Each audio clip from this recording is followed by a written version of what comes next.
From the dawn of time, our ancestors have left us with the tales. Stories which speak of things that they have seen and lived alongside by, feared, respected, and even looked to some of them as godlike. Modern man refers to such things as spirits, extraterrestrials, demons, cryptids, creatures, and entities of all kinds, and so much more. These things and tales are now referred by most as myths and legends. But there are those of us that know what our ancestors spoke of was the truth. Those of us that have become obsessed in searching for answers and finding out the truth are here. We need the truth. This search brings us into the realm of the unexplained and unknown. It brings us on the trail. The search for living legends. Please join JR and I on the quest, and welcome to the search. Good evening, everybody. Welcome to another edition of the Skookum Session Roundtable. This is going to be season 3, our first episode, and we have quite the crew with us tonight, and we got quite the show planned for you. Once again, I've got my partner in crime, Mr. Gary Spikes Jr., my old friend. Haven't seen him in decades. It's great to see him. God, it's great to see him, man. I just come through and kiss you. We feel almost like strangers. I mean, you've been burning it up on the East Coast, and I've been burning it down here. It's pretty bad when Nick gets to be our middleman. I know, right? Right in the middle. Our mediator. Yeah, it's good to be back. I'm excited about season 3. I'm excited about what our new alliance with everything going on, and we have here on the trail and Skookum Sessions, which is Skookum Sessions. Of course, everybody knows about the alliance here, but we are now truly international. Have an affiliate out of Alberta, of British Columbia, Canada. Spaced Out Radio. I'm excited. Yeah. Excited. It's good to be back. I'm excited. Good to have you back, buddy. Good to have you back. Next, we've got our good friend, Mr. Nick Valente. Man, I highly respect. Great guy, wealth of knowledge. And Nick, it is great to have you on the show. And it's going to be great to have you on the season, man. Oh, we are going to give him a call sign, right? What's it going to be? Huh? Batman. Because he's got Batman. Oh, yeah. He's got every gadget out there. Everything. And he puts it all on his gear. And you're talking about cable lockup and going over the hills and flashbang grenades and lasers that'll cook a steak at 250 yards and cameras that'll, I want to borrow that camera that'll see people naked at like 350 yards. Yeah, that'd be kind of interesting. But Nick, it's great to have you back, man. It's great to see you again. Good seeing you guys. It's good to have you back. Always good to see you. Next, we have Mr. Carter Buschardt, who we've had on before, and he is going to talk a little bit about his second book. I'm going to leave that up to him. What he wants to talk about. Carter, how you been? Pretty good actually. Just got through the COVID and went down and had took a break from the COVID and went down to an area where I led the expedition and had the bizarrest of bizarrest things happen, at least from my point of view. And it was a great break, and I had no idea I was going to even write another book, but I had to after this happened. So anyway, it's been a nice break. I'm glad the COVID's over for most everybody. And, love to talk about this book, other book, or whatever you got, so. Awesome. The second book, well, of course it's backwards, but let's see here. No, actually it was reading right on Oh, mine. good, Carter. All right, there we go. That's awesome. And those 5 rocks on the one end there, and the one rock on the other end, right up here, that represents the 6 people with me during the expedition. And I can go into that story if you want. Please do. So, okay, 2019, I led an expedition for BFRO. I'm still a member of BFRO as we speak right now, but that could change any day. I'm getting kind of fed up. That's a whole other story. But I went back to with the partner that I was with. He lives in Illinois. So I decided, well, COVID, this thing stinks. So I wanted to go back, and we ended up going back a year to the date of the 2019 expedition. Got there on a Tuesday, and we stayed Tuesday night, got up Wednesday, and then I left. We just wanted to see if we still had the magic of the year before. And it was a good chance just to get away, because it's a really awesome place. And this place has a serious reputation as a place nobody wants anything to do with after dark. All the badass hunter, macho men, macho women, all the hunters, well-seasoned people, outdoors people, they won't go there at night, which is why I picked it. You tell me I'm not, right. Nobody wants to go there. Everyone's scared, out of their minds. They won't go there at night. I said, well, that's where we're going for my expedition. So anyway, we went back, and I won't go through all the details. The first expedition, when we were there, we found several tracks. We found tracks. We were casting the tracks. I'm going to go ahead and go through it, the whole thing. And we cast the tracks. We came back the next morning to get them, let them cure overnight. 3 trees were pushed over from the right as you go down this ravine. So 3 trees were pushed over, covering the tracks. Not a coincidence, No, not 3. Not 3. So, and there were smaller trees. I'm talking about 3 or 4 inch, circumference, small saplings, but they're 10 foot. Yeah. They're, wild trees. Anyway, so we pulled them back, and we got our cast, and we went on down. And there was a giant log blocking the ravine. So that was going to be where I took everybody at night. This is 125, 150 yards down this ravine. So I figured, well, that'd be a good stopping point for the night. And if we got any hint of something going on, we'd go further. So we took them back that night. The forest was alive, and the creatures were throwing little rocks and pebbles and little twigs at us. They wouldn't communicate. You could hear them moving around. You could hear them paralleling us. And the ravine's deep, so it's about 20 feet high on both sides. So it's like, it's up there, and they've got an excellent vantage point. They can do whatever they want if they wanted to. So we could sense them, we could hear them, but they would not communicate. No growls, no whistles, nothing. It was just weird. They were watching. It was just odd. I've never been in a position where they just don't say or do something, other than throwing things, and we could hear them moving. Right. So they were watching this and walking us on down to this log. And we got down to the log, and we just sat there for a while. We decided, let's try some howls and something just to get some rise out of them. And so we tried a couple of calls, and nothing happened. And I was getting frustrated. Now, there was only 4 people that paid to go on this expedition. They had it on the books. They took it off because the person who was going to do it couldn't do it. And so these people, 8 or 9, had signed up, and so we want to go. We still want to go. Find somebody else to do it. So by the time I said I will do it, 3 or 4 people had dropped out. So we only had 4 people, and my partner. That made 6 of us all together. Well, he is physically unable to make some of these hikes. He's had a stroke. He's had cancer. He's not in great shape for hiking rough terrain in the dark. So he stayed in the parking lot. So he stayed behind. So we're sitting there and nothing's going on. So I decided to do some Chinaman chatter.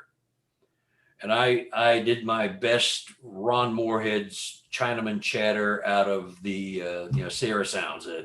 I just went crazy with it. In the woods, you could hear these creatures running down from further up in the forest. They were all coming down. You could tell they were all kind of gathering and just watching us. We couldn't see them. It was pitch black. I had my thermal camera. I'd look up there. I couldn't see anything, couldn't see anybody.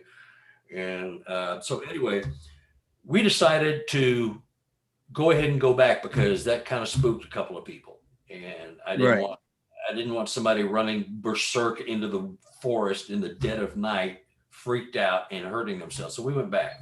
So that's the gist of that story. So 2020, I go back and I meet my buddy Harold, who lives in Illinois, and we met back at the location.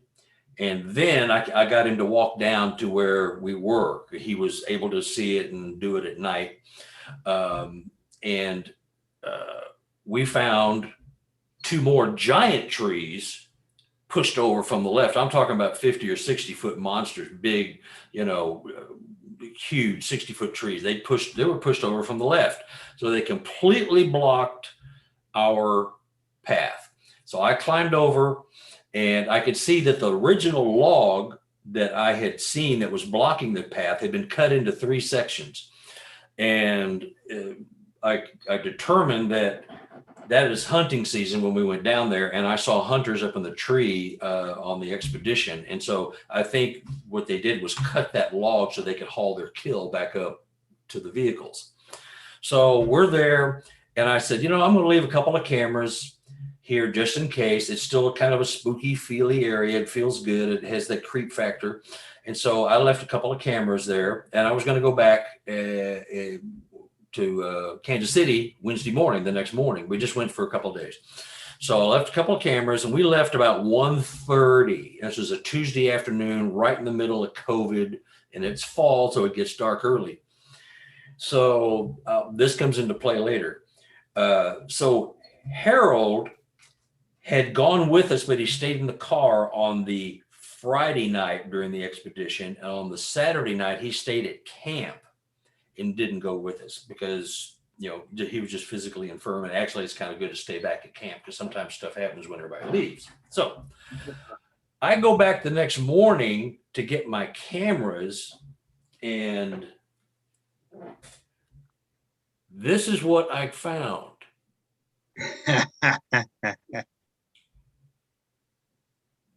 That this is my interpretation, that big rock on the right is me, and the 4 people behind it are the expedition people. The rock at the very end is Harold. Harold was there, but he wasn't there. And I went to get my cameras. I went, oh my God. I got that creepy, weird heebie-jeebies. I was almost getting teary-eyed. I was going, they knew I was coming back to get the cameras. They knew it was me and Harold from the year before.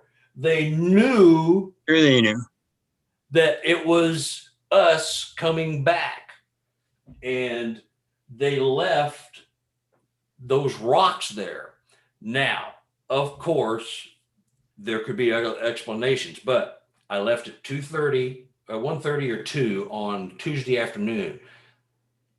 You have about 5 hours of sunlight left before it gets dark, and it's COVID. So who's going out there in the middle of nowhere but it's possible that, some nature lovers and the naturalists go out and they walk and they stack rocks and do things like, we love nature and blah, blah, blah, possible.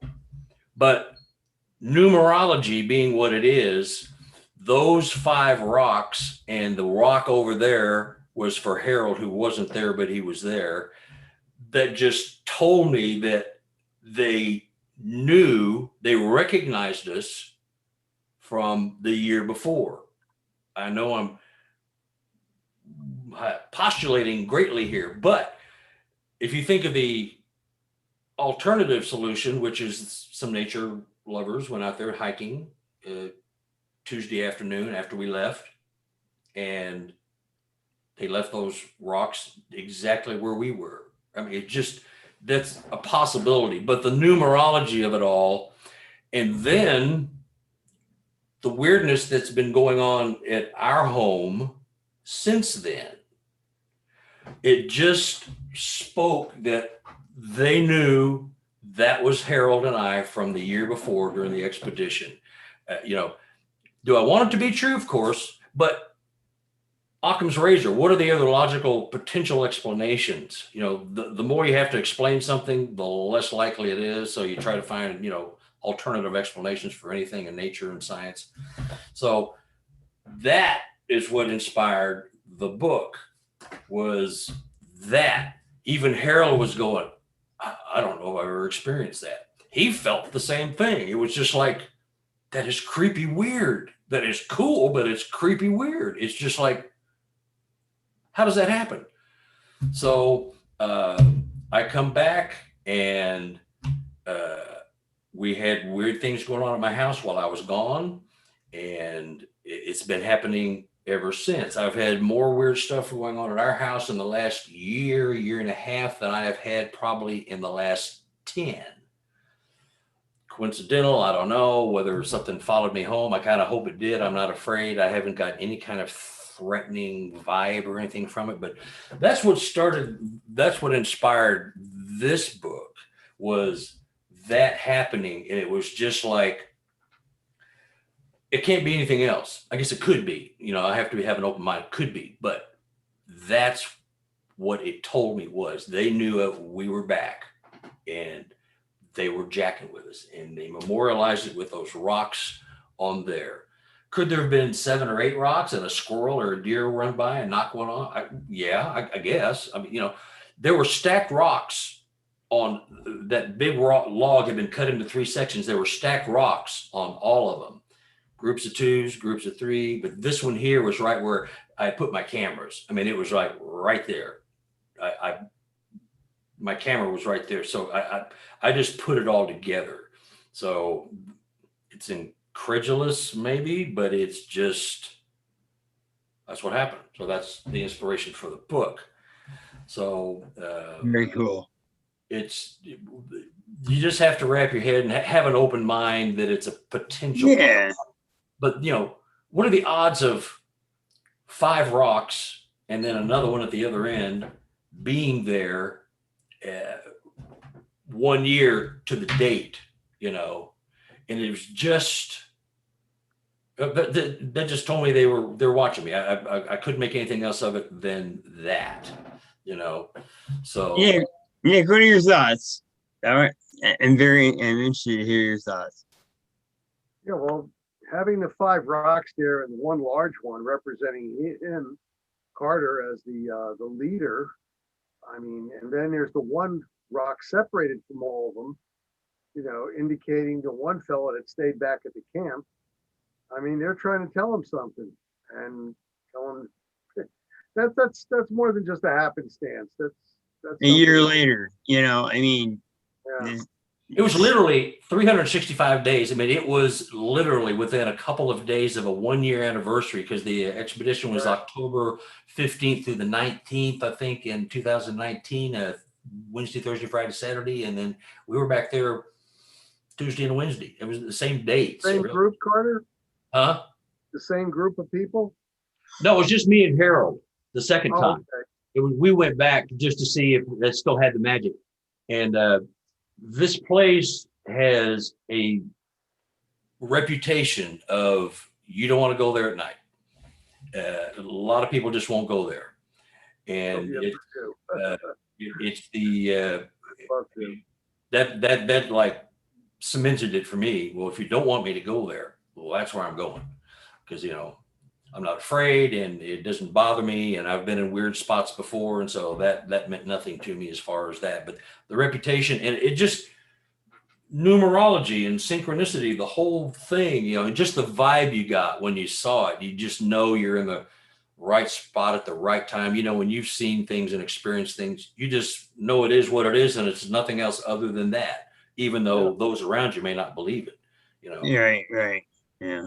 How many times have you heard that, So, and it's a Ron Moorhead had done commentary on my first book, and he had something happen to him and his crew, which happened, a similar thing happened to my wife and I. And I took her in 2017 to a place where I had my second sighting in Missouri when I led another expedition. And I was just going to show her where I was going, what I was doing, and I want you to experience something. Of course, when you tell somebody you're going to experience something, it never happens, you know. But too many weird things have happened. So in 2014, I led an expedition in Missouri, BFRO, and I had a sighting on my thermal, clear as a bell, and the creature vanished.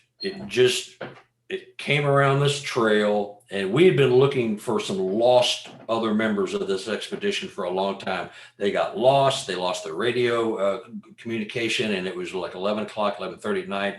We're kind of like wondering where they were. So I'm scanning the woods, but I'm not recording because I'm trying to save batteries like a dumbass. You know, I'm saying, well, I'm going to use up my batteries. You know, I got 400 other batteries sitting in my case. You know how it is. So I was scanning, and I watched this glow coming around the corner. I thought, well, finally, here they are. You know, we've lost them. The radios aren't working. So I expected to see 5 or 6 people walking around the corner. Well, it wasn't 5 or 6 people. It was about 7.5 foot Sasquatch.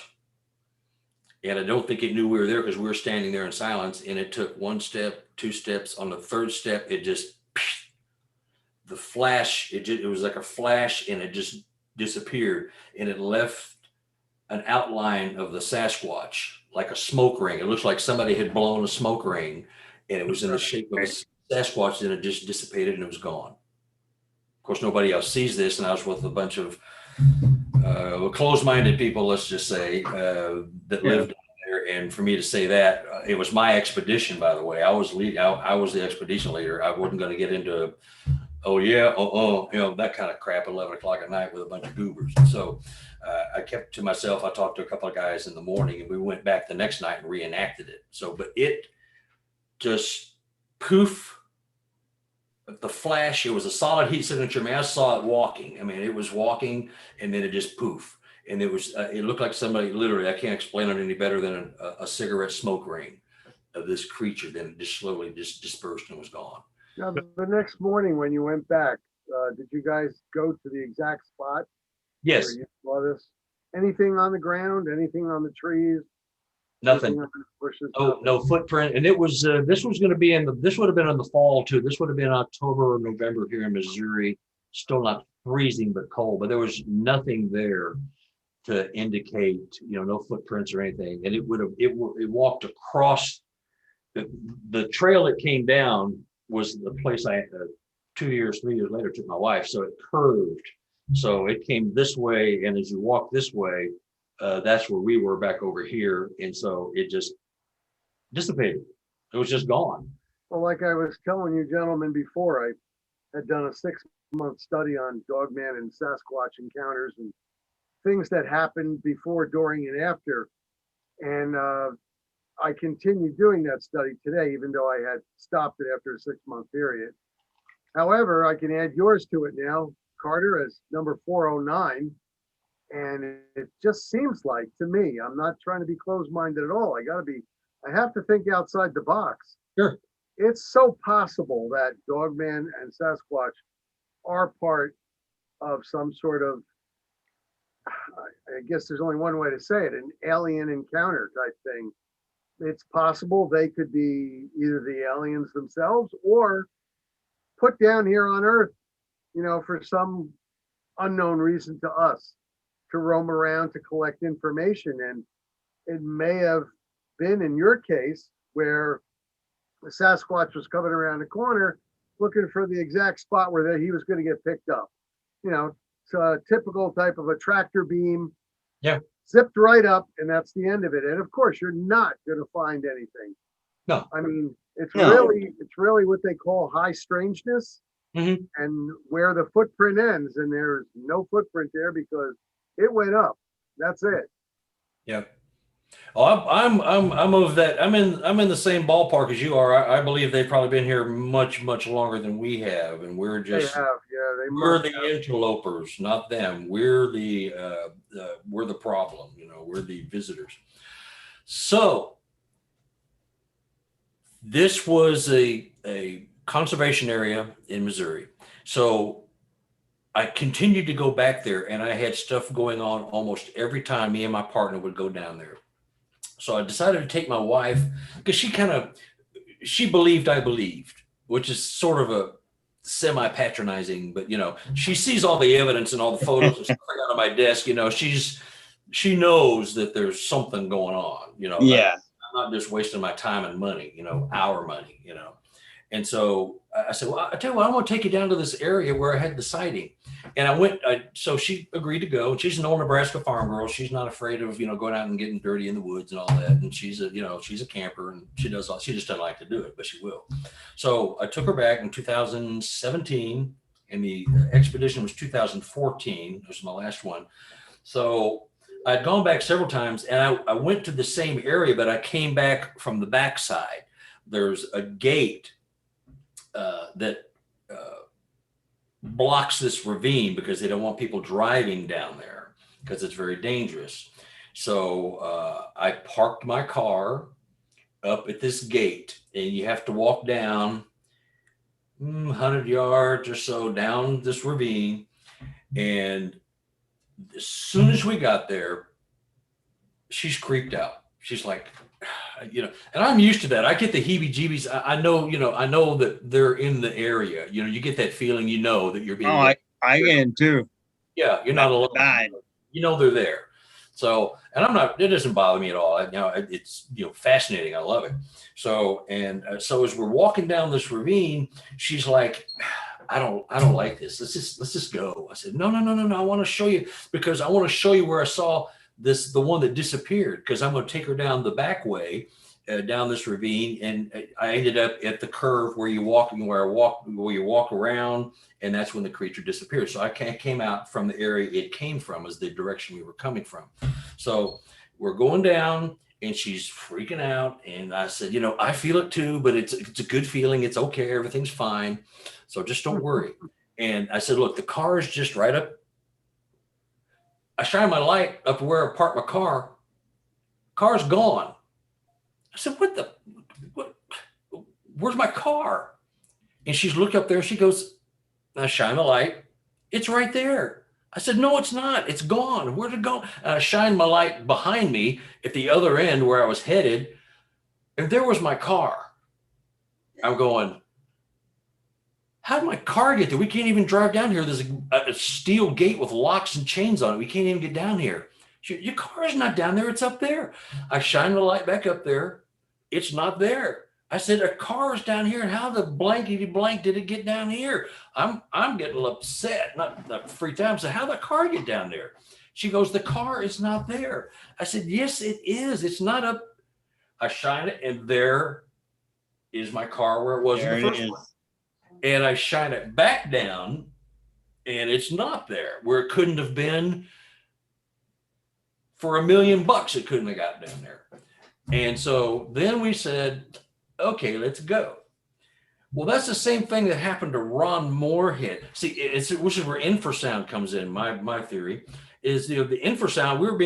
We were both being affected by infrasound, but we were both being affected in different ways. I was seeing something that wasn't there or was in another place. She was just getting creeped out, and she saw it where it always was and had never moved. Ron Moorhead, when they were in the Sierras and they were kind of trapped and huddled together, 3 or 4 guys in their shelter, and they heard their camp being totally ripped apart and destroyed by these creatures. Garbage cans and saws and horses and saddles and gear and everything being thrown down the mountain. They heard their camp being totally destroyed by these creatures that they had been communicating with earlier. Then they went in because they felt it was a little creepy. So they went in and hid in their shelter. They get out of the shelter when everything dies down. It's quiet. Nothing had happened. 3 or 4 men, I can't remember how many were there. They all heard the same thing, the camp being totally destroyed. the garbage cans, they had big garbage cans up there, big steel, metal garbage cans that they kept firewood in and some food supplies, because nobody ever came up there. It was like 8 miles up into the mountains. It's impossible to find. So they all sounds wicked paranormal to me, that part of it. But it's like mental telepathy, mind speak, infrasound can cause. Yeah, absolutely. The energy. Yeah, sure. I was just making a statement. That's all. Well, Carter, what they're doing with the mind speak is they're actually freezing you in time. Yeah. That's part of the thing. I mean, they can either give you a message, they can freeze you in time and, move things around. And at the same time, it sounded like they weren't doing anything to your wife. They were just leaving her alone, but they were messing with you. Yeah. Well, you got the creepy feeling that everybody gets when I've taken others down there. You get the feeling like you're being watched, that creepy, hair standing up on the back of your neck and all that kind of stuff, which is normal for me. I get that often, and it just like tells me, okay, I'm in the right spot. So here we go. So, but I likened it to infrasound because that's the only thing I could come up with where, the above and below the human range of hearing, it can cause some distortion of your, perceptions. And sure. It could have been they were bending, the light. I can't explain theoretically how it works, but it was Moorhead and his group were hearing things that weren't happening. I was seeing something that wasn't happening. I was with my wife who was seeing something entirely different, and she was all creeped out because of just the creepiness of the area. Right. Blew my mind. It just like, I knew what was going on, and I was still fooled by it in the moment. I mean, I was clearly looking at my car that was gone. And how did it get down there? It was just bizarre. And so, Carter, you would definitely benefit from something that Jeremiah and I have been speaking about and that I've been working on. I've been working on a skull cap type Faraday cage to keep out this mind speak and infrasound, because I don't want to be affected by these things in one way or another when I'm out there in the field. And I've been working on it. And so far, Jeremiah, it actually works. The compounds that I put together, it's like a skull cap. It goes over the ears, but you can still hear because it's like a screening, like a screen that you would have in your window, and different type of metals, and it's like a Faraday cage for your head. Yeah. Might have to send some of these out to different people that are going out on these expeditions, so that you don't have to be affected by that, and you can see what you need to see. Yeah. This is another report, Carter. Another report that people have been affected by it. Yeah, that's cool. When you say compounds, are you talking about chemicals or electronics, electrodes? Metal. Faraday cage is made out of certain metals. Gotcha. When combined, when put in a certain combination, it'll stop any sort of waves, sound or mind waves or anything like that. And so far, everything I've thrown at it, it's been working. So it's been working. Yeah, it sounds pretty good. Yeah. I gotta get one up to Jeremiah, because he's had some situations up there where it could probably come in handy. He lost what'd you lose? You lost about 30 seconds one time. Oh, Gary, you wanted to strangle me one night. Yeah. Jeremiah lost. Well, I might as well say I lost 4 hours in the woods, Nick. Oh, it was 4 hours. Ooh. 4, Gary? About 4? Yeah. 5? Yeah. I was talking about at your house. Oh yeah, right up back. Yeah. Where I know my 4 hours that day? Huh? That was 4 hours? Yeah, it was 4 hours. Cats and everything. That was 4. Wow. That's too much time of your life to life's too short. I don't know what happened during that time. I woke up under a big bend. Yeah. Have you thought about hypnosis to find out what happened? If you're missing time? I have an uncle who's a shaman. He came and he said there's bad juju, but there's also stuff here protecting you. call upon your ancestors when, you know, you feel threatened. He came back. He came over the other day and moved. He did something where he moved stuff. He moved things back where they can't come closer. You know. You know what I mean, Gary? You know what I mean? Yeah. Mainly to move they have used their Native American background and religion and the spirituality aspect of it. Right. Around their immediate vicinity of their house. And his uncle came down and moved those wards farther back, because I'm not at liberty right now to show it until Jeremiah says so. But there we have picture and video evidence of something standing, like different multiple things on different multiple times, standing just outside that preliminary. It looked like it's standing on the other side. They were standing on the other side of a fence. And go ahead. No, I was just gonna say you're all gonna see it. You can clearly see something standing out in interaction, and then that was also where they put there was skulls kind of put in a ceremonial fashion just past that point. You saw that night, Nick, right? Nick saw it, I think. You showed me that, yes. Yeah. You know, and just like with the NADP, you know, we have it right up there that we're a no-kill agency. At the same time, I always put out there, I'll get to my point in a second. We always put out there that you have a right to self-defense. You have a right to go in the forest, and you have a right to come home in one piece and defend yourself if you're attacked. You also have a right not to be probed, you know, or messed with. And taking 4 hours out of your life is being messed with. So yes, that's one of the big reasons why I've been working on this Faraday cage skull cap, because I firmly believe that people should be able to go out into the woods and see what's going on, you know. Yeah, and absolutely. I don't care if Sasquatch or Dogman or Mothman or whomever out there decides, oh, you saw too much and now I'm going to erase it from your memory. No, I'm sorry. That's my freedom that you're impinging upon. So like I said, I've really put a lot of hours of work into that, and days and weeks of study on it. Absolutely. And so far it's been working. And as soon as I get a sized up version for you, I'm going to send it up to you to have you try. Absolutely. That's just not right. I mean, it's just not right. I mean, what happened to Carter, what happened to you? I mean, that's just, no. It's about time we took a firm stand. I'm sorry. They want to be mysterious? Well, we can fight back. Absolutely. Gary might call me Batman, but you know what? I'll be Robin. I'll be friggin' Robin. You know, I'm going to put everything I can get against these things, because I mean, I'm not going to try to kill them, but at the same time, they're not going to be messing with me or anybody that's in my group. I mean, that's just wrong.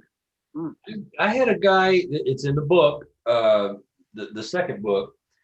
He had 6 hours of missing time with a Bigfoot, a Sasquatch, him and his dog, a 110-pound police-trained attack German Shepherd. He was working up in the Northeast. He has a big chunk of land, and he had a small cabin. And he and his wife moved out there, and they had a baby.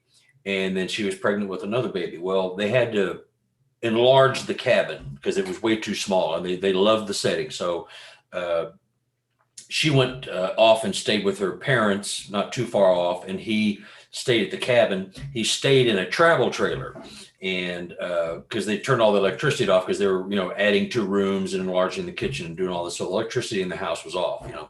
So he would stay in the travel trailer.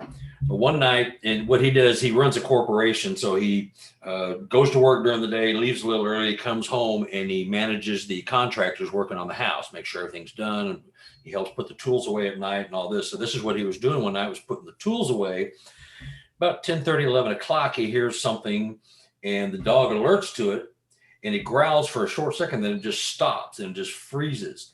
And he shines a light over, and they had a couple of sightings on the property before, he and his wife. This is as far up as Northeast as I am.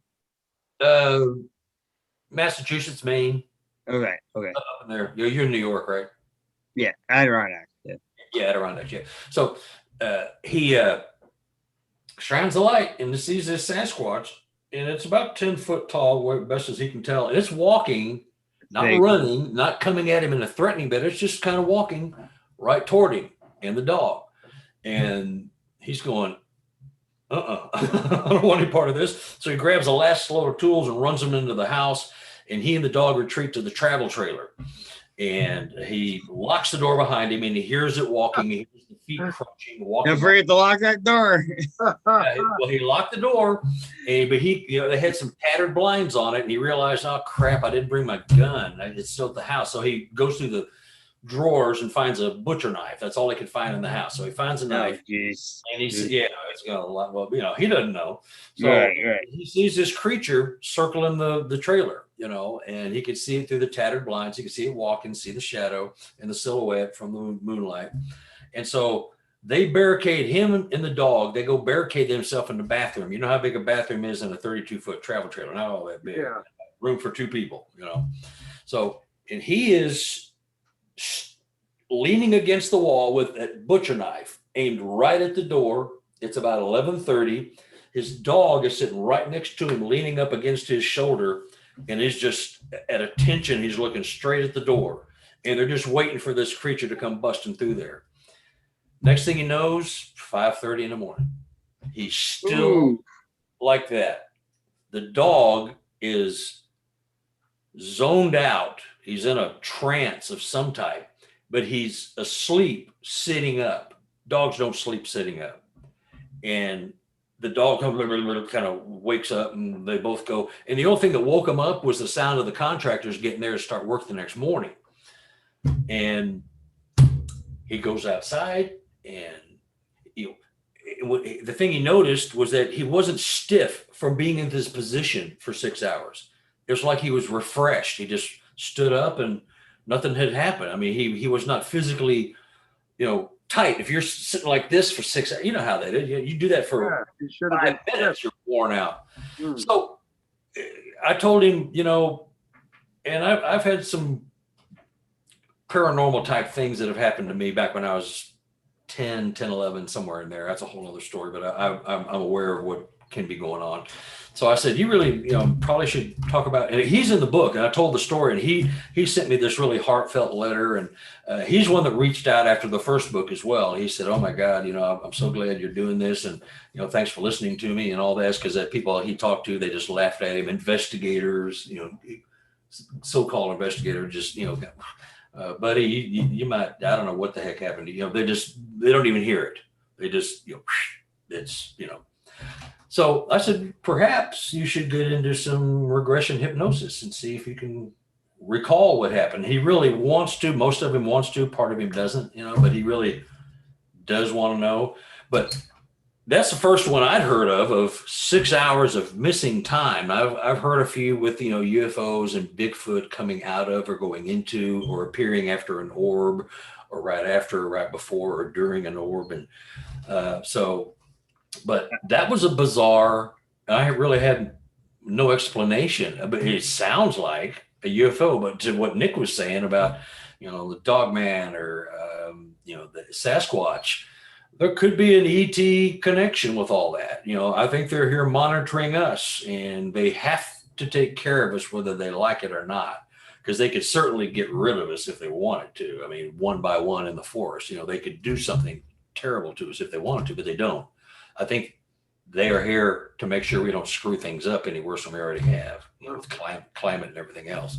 Anyway, that was just an odd story. I put that in the book, but it was fantastically interesting because he's a educated businessman, makes good money. He owns a big company, and he's like, you would never know. It'd be like Microsoft, what's his name? That caliber of a person describing to you a paranormal event. Right. And he has no explanation. Wow. I just find it funny that he, went into the mobile trailer there, which is like really thin skinned, because the strength and the power of a 10-foot Sasquatch is just absolutely enormous. Yeah. I mean, he could have ripped that just one shot, the door would have been gone. Oh yeah. If he wanted you, he would have gotten you. Yeah, and it didn't. I think it was more curious or wanted to make sure it was stay put. But he woke up 6 hours later in the same exact position, and nothing had happened. Wow. That he knows, but I don't think he sat there for 6 hours in my head. I don't think he sat there for 6 hours paralyzed with fear and passed out because he was. I don't think that happened. I think there was some missing time there and something did transpire. I just don't think he is quite comfortable yet with seeking the answer because I think he's probably afraid of what he's going to find out because he didn't want to find out that he was abducted. He didn't want anything like that. He's heard about that. That's something he didn't want to have to deal with, but it might be. Yeah. True. He could have been abducted and then they could have put him back in the same position. They could have frozen him. Yeah. Little infrasound there or something, and that'd be the end of that. Then they take him away, check him out, put him back. Absolutely. He was refreshed, huh? He felt refreshed. That was something. Yeah. I mean, he just stood up and shook it off and went, he was expecting to be tight and sore, and he wasn't. He was just like, oh, I feel pretty good, and my dog was in the same position. And dogs don't sleep standing up. I was flat in my back. How did you feel, Jeremiah, after that? How did you feel? When I got up? Yeah. Tight. Yeah. You didn't feel rested or anything? I didn't tell you this year. I probably should have right now. I was gonna send you the picture though. The hanging, there's a tree that had been pulled out of the ground by the roots that had been put up in a tree and hanging by a limb. And I had went probably 50 feet away from there and sat on a log to talk to Travis. I was on the phone with Travis for a long time. We got off the phone. That's the last thing I remember. I honestly think with your experiences and stuff, there's too many factors involved. There is. Concentrate on the physical factors first. Yes. Well, deal with both factors at the same time. Absolutely. Eliminate it in a separate note because with your concussion issues from the MMA and us knowing what those concussions can do. And we need to deal with them separately and separately. Yeah. Justin, we haven't heard from you. What's up? Not much. Just listening to everything that's going on. You know me. I like to hear everything and diagnose it from there. Justin, meet Carter and Nick. Justin, how are you? Pretty good. How you guys doing? Carter, I haven't heard from you before, but appreciate listening to you. Nick, how you doing, buddy? Not too bad. You're not on the screen, but good to meet you. Yeah, I don't usually do a lot of the video. Yeah. Jeremiah, I had a quick question for you. Yeah. Still have that little puppy, the Mastiff Roddy? I do. Oh, must be bigger by now. He's a beast. Hopefully he'll stay around with you, and you got to give me a picture when he's fully grown, so I can get a skull cap for him. Just in case you're out there, put something on him. Yeah, absolutely. I honestly believe that they're more animal. The dogs are more susceptible to that kind of stuff than humans are. Oh yeah, like you said, Gary, one time, you can't tell me that my dog can't read my thoughts. Yeah. Like you and Scout, you two are on a wavelength. Yeah, definitely. So Justin, so what do you let's hear some input here. Oh man, I don't know where to start. It's all fascinating stuff. Anywhere is good. I don't know. Everything this is the aspect that nobody ever wants to talk about. You know what I mean? Because we can't explain it.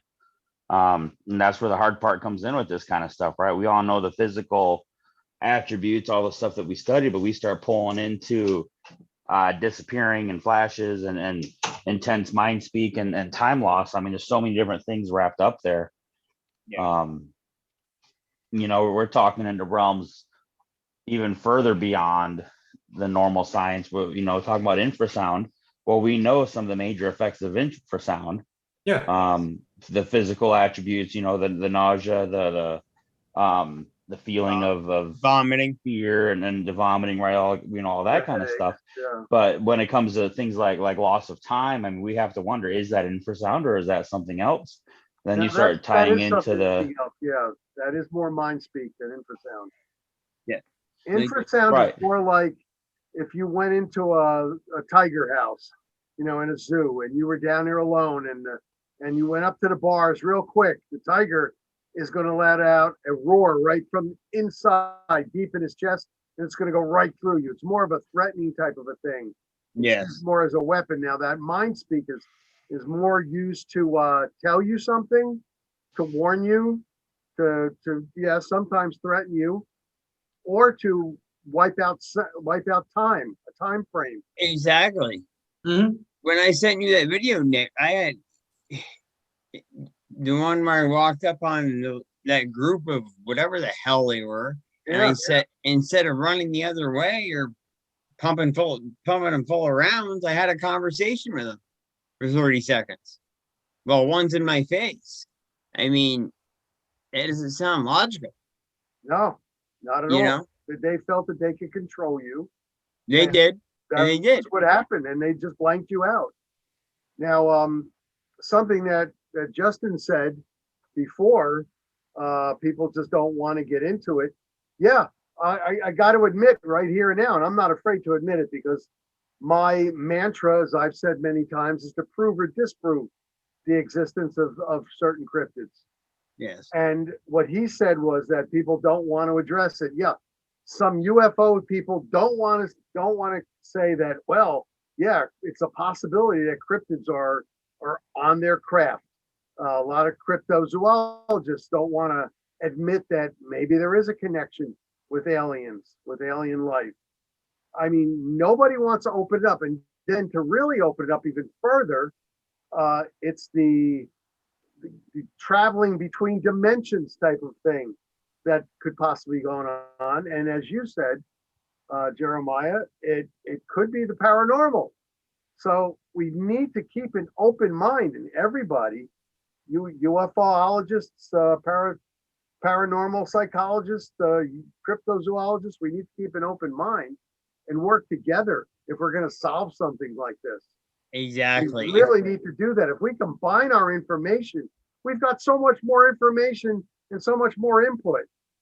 I mean, I just wish that I had the money and everything to put together a building and bring all these people together, and connect everybody with dozens of screens and have everybody talk together and try to get them to, unified, because we'd get to the bottom of this, guys. We would get to the bottom of what's going on. Absolutely. We've been having this thing for so long where who's got the bigger nose, I'll say, and if we could just, instead of doing that, come together, work together, and they won't do it. They do not want to do it. I'm telling you, the higher up people, they do not want to do it. By higher up, I mean the people that have been around a long time. Doesn't mean they know any more than we do. No. But what they're doing is they're hiding it and they're keeping it, and me type thing. Yep. And I've said it a million times. I do not make money out of this, out of cryptozoology. I've been doing it for 22 years. I don't care to make money out of it. People go, "Oh, you don't care to make?" Yeah, what? I really don't. It's interesting. It's a study. And now I'm branching out, and I just wish everybody else would listen. And certain people, like the one guy that Gary mentioned before, I'm not going to mention him because he's a YouTuber. And then there's another guy up near you, Jeremiah. He's another YouTuber. The agent that killed all the dogmen, so it's safe to go in the forest now. You're full of crap, mister. That's all I say. You got your fakers out there. You got your fakers out there, and they're doing it for money and for fame. Yeah. And there's also a female out there who I'm not going to mention her name either, who's written books and investigated things as a former reporter just to make money and to get fame. Let me tell those people right to their face. If you were really interested in cryptozoology and bringing out the truth, you wouldn't be begging for money, and you wouldn't be begging for fame, and you wouldn't be doing all this other stuff. You know, Nope. People out there like Jody Cook from the NADP writing a couple of books here and there just to bring out information. The man hasn't made a penny on it. And I guarantee most people that write cryptozoology books, they don't make very much. You know, by the time, I mean, Carter, seriously, you know, by the time you go through everything and all the places you had to go to, you had to spend, you're not making anything. No, all I can afford is the orange paint on my wall. I like that, by the way. That's really nice. Did you do that? That's the only caveat. That's the only profit is I got to paint my wall orange. But it's nice and it goes good with that room. But it's a cover of the first book too. But it's just a coincidence because we. Yeah. But yeah, I don't make. Excellent. I've made my money back, break even, not counting equipment that I've bought because you know you don't make any. Forget about it. Forget. Yeah. But it sounds like you have read my book because everything you just said is in my book. We're not team players.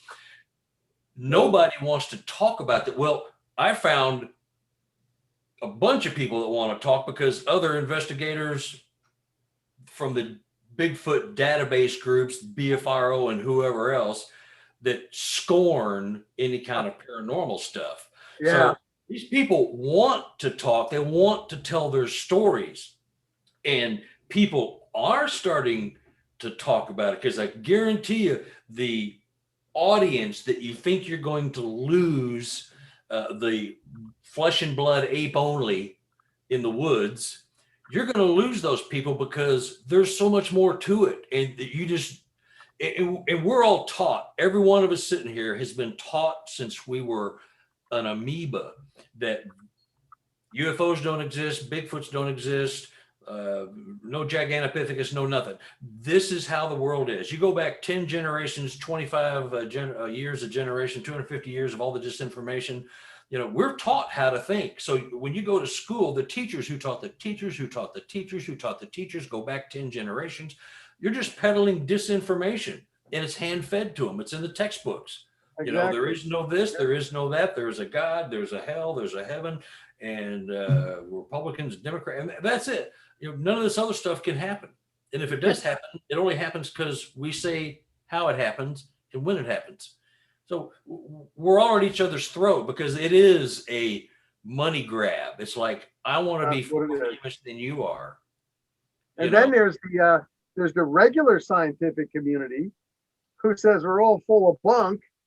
But I mean, seriously, the panda bear, you know, 65 years before they brought one to the United States, a baby, it was seen, but the scientific community says, oh, you're full of it. Well, we brought one back. Mm-hmm. We brought a silverback gorilla back. Coelacanth. Komodo dragons, they might be on only 4 islands in Indonesia, but yeah, those things exist. And they said, no, they don't exist. But like I said, we really need to, there should be an organization out there to bring it all together.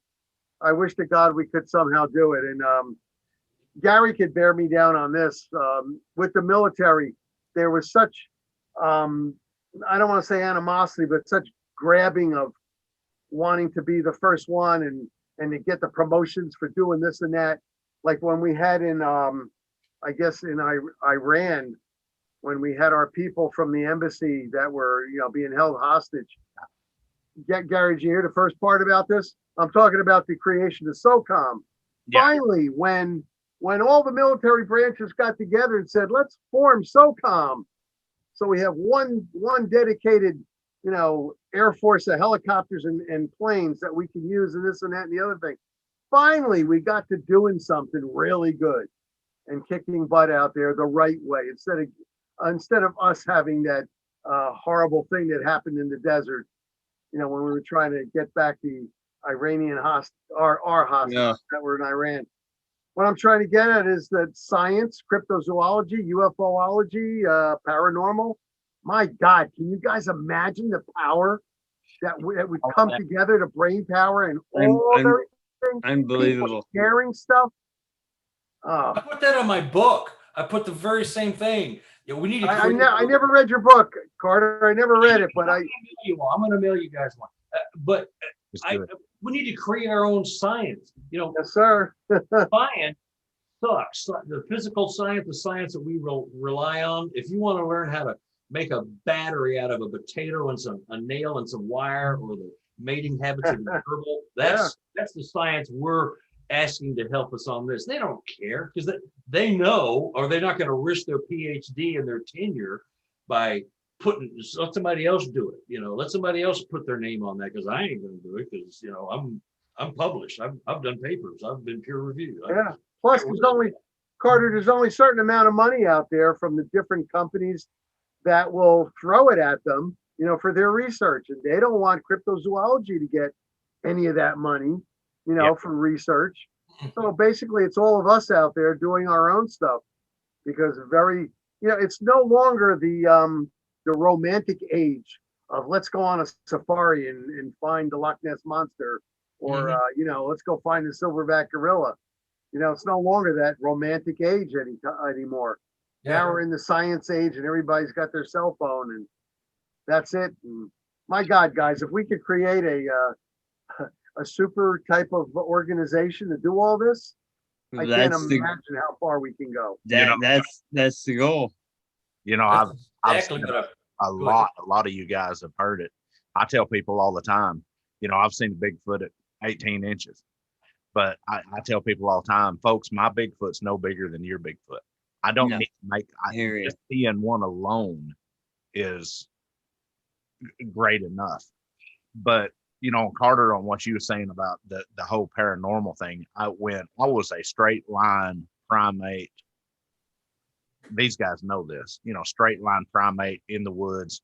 But over the last couple of years, I have had so many stories of the paranormal being mixed in. We all started flushing blood. Yeah. But I do believe that there are other things out there. The weird stuff that's happened, Gary, we just can't explain. No, you can't. And that's where we find our conundrum, and that's where we put together this little network. Nick specializes really in dogmen. I specialize in Bigfoot. But we've got other guys that specialize in the paranormal. But we all come together. Yeah, come together. I see a trend now of individuals coming together with an open mind and with that willingness to share. And we're seeing it right here, right now. Absolutely. And it's getting bigger and bigger and bigger. And I'm hoping that we'll get something done. Well, when I've been with BFRO for 12 years, and it is a pretty close-minded group. And they've sanitized some of my reports. They've taken the critical data out of several of my reports that are paranormal, quantum, woo, whatever you want to call it. The witnesses are going, that's not what I told you. I said, yeah, I know. It's not my fault. I've put them in touch with them, and all you hear is crickets. They won't respond. And that's an insult, not to me, but to the witnesses who coming forward with some crazy stuff. Well, it's not that crazy anymore. All four of us have experienced things you can't explain with science, but it happened. And you're not crazy. You're not crazy. Nick, I don't know. Maybe you are crazy. No, you're not crazy. You know what I mean? Just a little. We all have to be a little, but we're all nuts. You cannot tell these people, and I'm trying to be a witness advocate here. I want to talk to these people. I want them to have a word and a voice and get it out. That's why I put their stuff in these books. But they want to have somebody listen without ridicule or scorn or snickering or, yeah, it must have been a deer or a bear, or you had some bad tuna at supper or something, whatever, just kind of some kind of BS excuse. these people want, and they're coming forward with stuff. And this stuff, I did a search for BFRO about 6-7 years ago, and there was 10,000 reports that had just been stuffed into UFO, hallucinating, crazy person, hoax, obvious misinterpretation. Most of the time, the witnesses were not even contacted. They just saw the report, went, okay, next, that's done. That's how they do. And they sanitized several of my reports with unbelievable things in it. And they happened. And the two of the witnesses contacted me, and I gave them the contact information, and they were just blown off. You can't do that. So the whole database is potentially corrupted, and that's the biggest database in the world. And people are reading that for information, and they're reading falsehoods. They're reading doctored reports that are not redacted down to where that you don't know the truth, and you don't know everything that happened in that story. Now, I was mentioning a certain YouTuber. He went after a fellow named Josh Turner, who's got over 10,000 followers. He's got his own podcast. He's off the air right now, but this certain person that he came out and said exactly what you were saying, Carter. This certain person, this YouTuber, would interview people, and if they didn't give only what he wanted, he'd stop them right then and there. And they'd be like, but there's more to my story. And they went and complained to Josh Turner about it. And Josh is a good, honest person. And he went and he pled their case, and this other guy went after him with a vengeance. And it's like, what is wrong with you people? It's exactly what you're saying, Carter. When you redact a report, you're making it a false report now. I mean, it's bad enough people don't want to listen to us. Oh, you got the bogeyman in your backyard. Well, I'm sorry. It's for real out there. Yeah, I've had an encounter. I was 30 feet away. I have a neighbor that lived 900 feet to the north of me, and she got two clear pictures. But she was how would I put it, in the political arena here, and she refused to send me those pictures. But what she did do was she sold her house and moved to Florida. She had an encounter that she just could not handle. Yeah. And she wouldn't, and her family won't let me talk to her.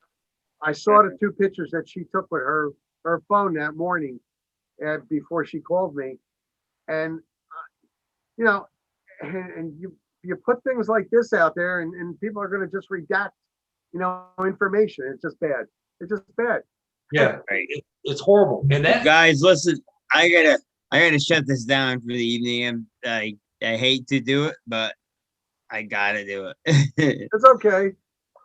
So what we're gonna do is, Gary, we're gonna alternate weeks, correct? With the shows. However you want to do that. I mean, we hadn't really had a chance to talk. So 2 weeks from today will be the second episode of this show. Okay. And Gary, we'll get together between now and then anyway.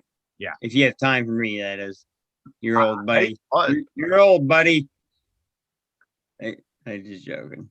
I love you. I'd like to, if we don't have a guest lined up, I'd like to do part 2 of this. I mean, we're in a real good flow. We're in a great flow right now. We're in the zone, guys. Yep. Oh, yeah. I've sent you pictures of the book. If you can just put that on your next thing, or I'll hold it up here. But that's what I'm saying. There's so much more of the books that we haven't even got to yet with Carter. Yeah. So why don't we do that? There's some really. I was saving the best for last, but I guess I'll save it for the next. Sam, we hadn't even got to the meat and potatoes of that report. Not at all. Come home. No, that was really cool. In Oklahoma, and it was a great report. I'll be glad to share it. What I started doing with BFRO, when I found out what whoever was doing, I was making in BFRO. You work the report, you talk to the witness, and then you write it up and send it in. Well, I started making copies when I sent it in, and then I would see what they posted night and day. I mean, on the woo factor, the stuff they don't like. Yeah. And it's like busted. And that's the whole thing, you know. I'm glad that we got on this discussion about that with that organization and a lot of other organizations, because Carter's a perfect example. Ron Moorhead's a perfect example. Yeah. Jeremiah, you're another perfect example. Nick, you've had some examples of there is so much more to this that nobody wants to acknowledge. And I'm saying this leading up until next week. We will hear Carter's the rest of the story next week about what gets real interesting. I'll send you the report. I'll send you both versions, the one I turned in and the one that the public read. Guys, please send that on to me too. I'd be really. I will. I'll send it. Yeah, I'll send it to everybody. Guys, awesome show. Yeah. Couldn't ask for a better excellent. return. Couldn't ask for a better return. Oh yeah. So 2 weeks from today, same bat time, same bat channel. Absolutely. Well, send me some kind of link or email or message that tells me. Yeah, I'll remind you. Yeah. And I said, folks, sorry, we got to cut it short tonight, but I've got to be at work in 30 minutes. Woo. And I haven't supper yet. And I'm sitting here smelling a big old bowl of pot roast soup. So. All right, that does it for me. I'm out of here. You got the crazy shirt, man. You ought to be a big hit at work. That's a nice shirt. That's the reason I'm wearing this shirt, is for work tonight. But folks, thank you all for joining us tonight. We'll see you in 2 weeks from tonight, and we'll get this recorded and sent out. Jeremiah, you want to take us out? Yeah, I'll take us out. Everyone have a good evening. Take us out. Let me know. I got a quick question for Gary. It's a super quick one. Yeah, we'll get this posted as soon as possible. And Jeremiah, go ahead and go ahead, Nick. Go ahead and take us out, and then I'll stop recording. Okay. Yeah, we'll get this posted as soon as possible. And thank you for joining us for another season and of the shows. And you had a whole great season coming up. And I think you'll enjoy it much better than the last two. I know you will. Kind of a cheap takeout, but hey, it's all I could think of. That'll work. And we are.